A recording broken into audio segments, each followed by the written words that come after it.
सपा के गढ़ रहे इटावा सदर सीट का सियासी हाल। देखिए क्या अब फिर से सपा कर पाएगी कमाल। क्या अब 2017 की हार का बदला ले पाएगी सपा। क्या कहते हैं सदर सीट के सियासी समीकरण। क्या बीजेपी से फिर सीट छीनने की ताकत सपा में है। क्या सपा मिशन रिपीट को दे पाएगी अब अंजाम। मिलेगा हर सवाल का सीधा और सटीक जवाब। मैनपुरी को नेताजी मुलायम सिंह यादव की कर्मस्थली कहा जाता है तो फिर इटावा को नेताजी का घर कहा जाता है और 2022 विधानसभा चुनाव की दस्तक इटावा की हर विधानसभा सीट पर सुनाई दे रही है। ऐसे में आज हम बात करेंगे सपा के एक छत्र राज में रही इटावा सदर विधानसभा सीट की, जिसे 2017 में सपा हार गई थी। लेकिन क्या इस बार के समीकरण सपा के पक्ष में हैं और क्या सपा इस सीट को जीत पाएगी? ये सारे सवाल जानने के लिए पहले जान लेते हैं इटावा सदर सीट का सियासी इतिहास।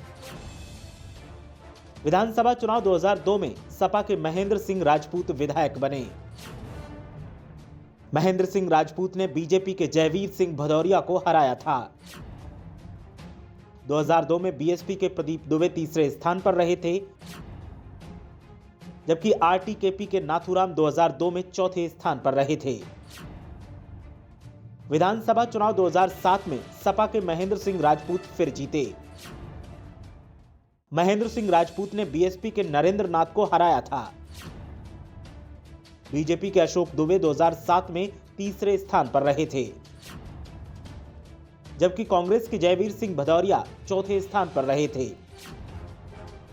विधानसभा चुनाव 2012 में सपा के रघुराज सिंह शाक्य जीते। रघुराज सिंह शाक्य ने बीएसपी के महेंद्र सिंह राजपूत को हराया। बीजेपी के अशोक दुबे 2012 में तीसरे स्थान पर थे,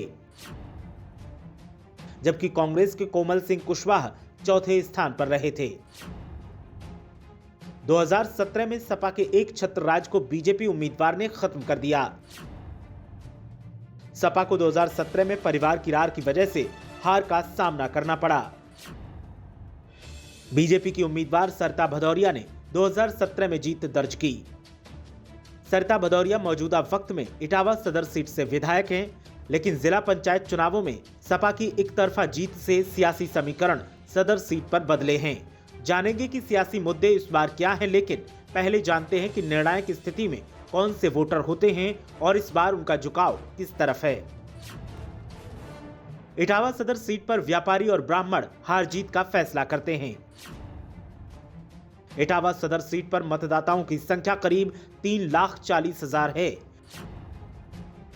ब्राह्मण बाहुल्य सीट का ब्राह्मण मतदाता जहां होता है वही जीतता है।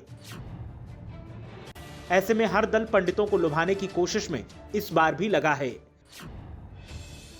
इटावा सदर सीट पर ब्राह्मण वोटर्स की संख्या करीब 65,000 है। ठाकुर मतदाताओं की संख्या भी करीब 38,000 के आसपास है। 25,000 मतदाता इटावा सीट पर वैश्य समाज से हैं। इटावा सदर सीट पर लोधी और यादव 35,000 मतदाता हैं। शाक्य मतदाताओं की बात करें तो इनकी संख्या करीब 25,000 है।